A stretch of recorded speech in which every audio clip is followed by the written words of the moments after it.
So there's three different types of Bongo you can get. There is the 2 litre petrol, which is behind me.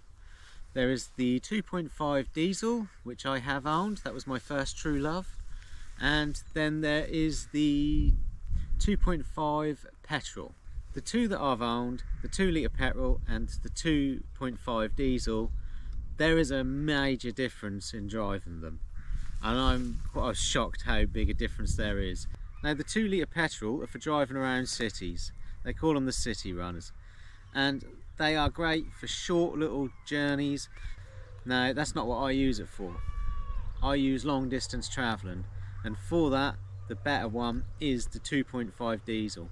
That is a lot better for motorway driving. It can handle 70 mile an hour easily. This one, no. Once you get past 55, 60, you're all over the road. It's an absolute nightmare to control it. When it comes to buying a Bongo, there's a few things you have to consider. There's a few things you have to look at. Now you need to get underneath it and look for rust. You have to do that. One of the biggest problems you will have with a Bongo is rust. The back wheel arches will go. They always go. But you need to know what's going on underneath. So you need to make sure that the Bongo is well undersealed underneath, because the Japanese don't have the issues we have with rust. They don't salt the ground in Japan, so they don't need to use as good a quality metal for the underneath as what we do. So that's why they're prone to rust in this country.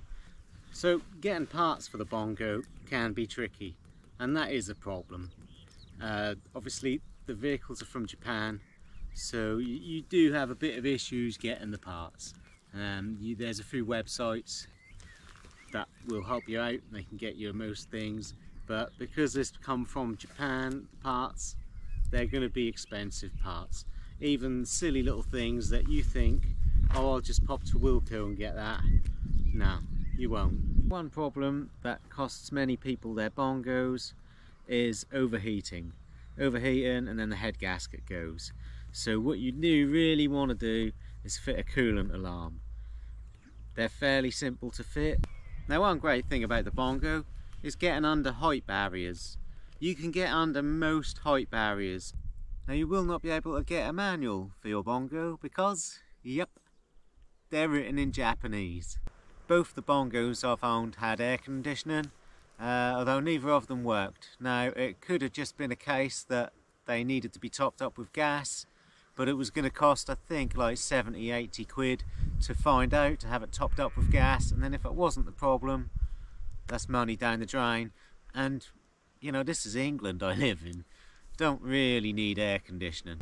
If you're not going to use heating in the back of the van, then it's a good idea to disconnect it, because at the end of the day it's just more additional pipes for the coolant to run through. So by disconnecting the matrix, heating matrix, there's less pipes that can erode, and then there's less likely to be spillage and leakage of coolant, which means less likely to have your Bongo written off by coolant leak.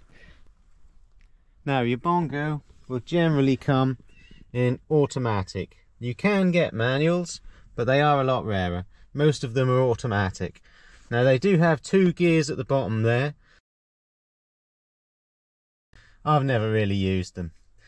So this little button here you can push if you're going on major slopes, and a little light will come up. That is the hold button. A little hold light will come up and the engine will rev a lot more than usual. And a lot of people on the Facebook groups, they see that light come up, they notice the engine sounds different, and they panic and they think something's terribly wrong. And all that's happened is they've just pushed that little button. All you do is just push it again, problem solved. I've used it about once. To be fair, I generally don't bother. I generally just stick it in drive. The engine, it's an automatic. It'll find out what gear it needs and it'll sort itself out.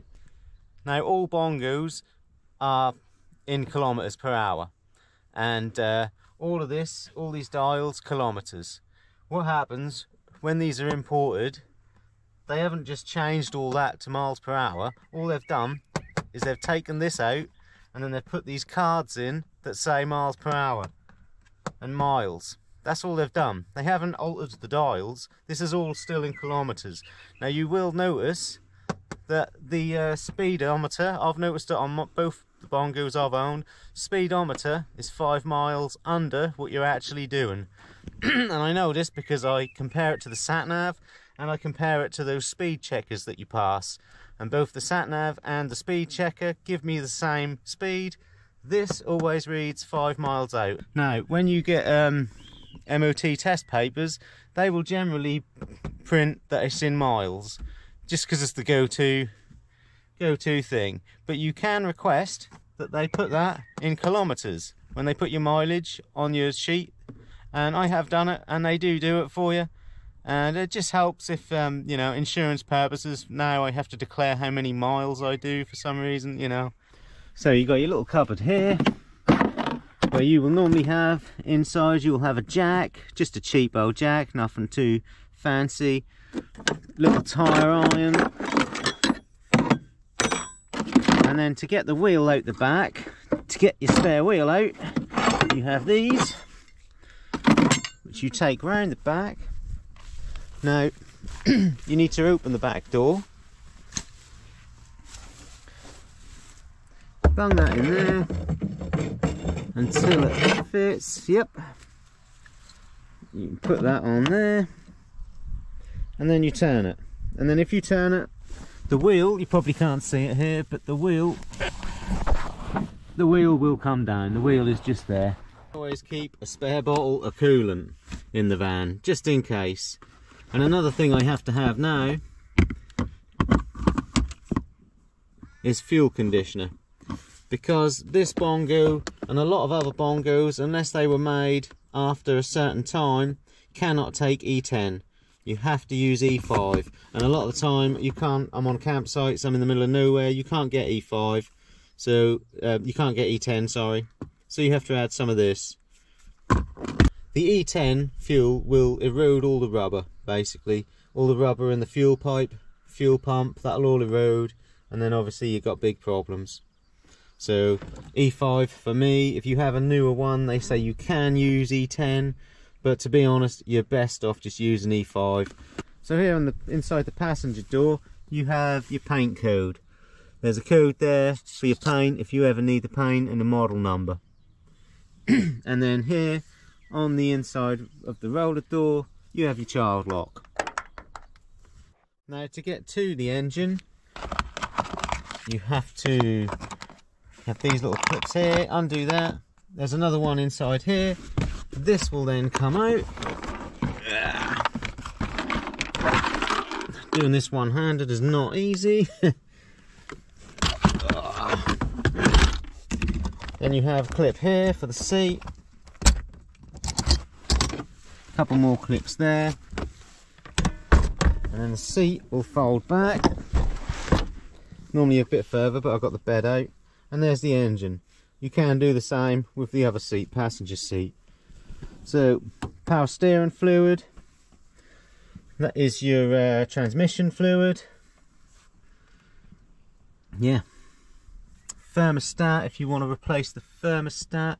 The thermostat is in there. That's your aircon unit. That doesn't work. That's the oil filter there. If you ever want to change the oil filter, recommended. Cam belts obviously, but right back in between, behind all this, under this cover. And with this model, the water pump is behind the cam belt, and of course the oil. So this is under the passenger side seat. So do not panic if you notice there are no belts here. This is just the aircon unit, and a lot of the time they just disconnect them. They just don't put the belts on. If the aircon's not working, there's no point having a belt on there. And this is the oil dipstick for the oil. And of course the transmission right at the bottom. So yeah, there's not a lot under the bonnet. Battery, brake fluid, and of course coolant tank. This area here is where a lot of people will put the leisure battery. There's fuses there, and there's also the other fuse box is in the front here. You take this down below the steering wheel, and you got your fuses in there as well. Now, one great thing about owning a Bongo is the community of people who own Bongos. Everyone who owns a bongo loves their bongo. They do, and I understand why. But you can get, there's Facebook groups I'm on, and they're really useful because the people on there love their bongos and they want to help you. If you have issues, people go on there and comment and help them out and say, look, this is what you need to do. So if you're going to get a bongo, get on one of them Facebook pages, and the community is great. I mean, you got clubs like the Bongo Fury, you know, there's a lot of fanatics out there. A lot of people love bongos, and that's great. Every time you ever meet someone who owns a bongo, they love their bongo and they will always want to talk about their bongo, and I know why. I understand it because I'm one of them. Obviously there's loads of different camper vans and I'm sure they're all great, you know. I know I whinge about the VWs, but that's because I'm a bongo man. But at the end of the day, you can own any of them vehicles, you can still go out, you can still live the dream, you can still explore places, phenomenal places all around the place, and still have a great time. So it's just, if you do it in a bongo, you're a little bit cooler than everybody else. Now, I'm not a complete bongo expert, and if I've missed anything that any of the bongo experts think is important, then please mention it in the comments. Because if you mention it in the comments, then other people can read the comments and find out. You know, hopefully this video will be of some use to somebody, not just me sitting in a field talking to a camera just for my friends and family to watch. But hey, if that's how it is, that's how it is. And of course, one great thing about the bongo is the bongo wave.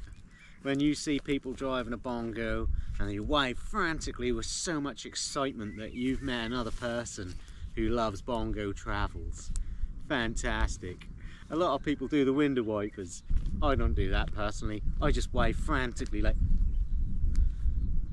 because we know we are living the dream. We are the prime specimens of the camper van world. So when it comes to the bongo, obviously I've only ever driven the 2.5 diesel and the 2 litre petrol. So I have never driven the 2.5 petrol. So if anyone has driven all three and would like to give feedback on what their favourite is, I'd really like to know. So this channel is going to be about me going around in my bongo, exploring campsites and exploring the local area to show people what there is on offer at these campsites, what you can do. So if you have a bongo or you're thinking of getting a bongo and you think this channel might be of use to you in any way, then please subscribe. It'd be great to have you on board and join the journey.